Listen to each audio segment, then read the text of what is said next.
Attorney, may utang daw ako pero kapatid ko lang pala ang umutang gamit pangalan ko. Ako ba ang mananagot? I take talk, this is Attorney Gonzalo for Spezio & Company Law Firm. Pag-usapan natin to. Ganito yan.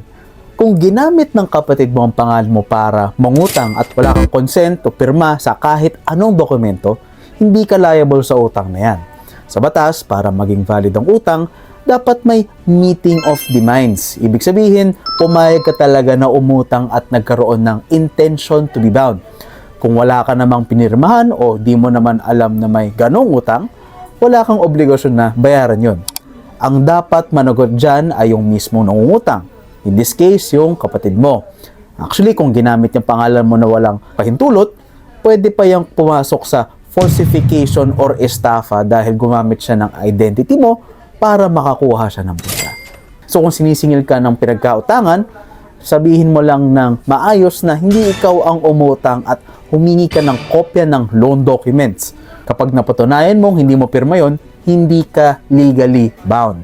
So, bottom line, kung hindi mo pinirmahan, hindi mo alam at hindi mo inauthorize, hindi mo utang yan.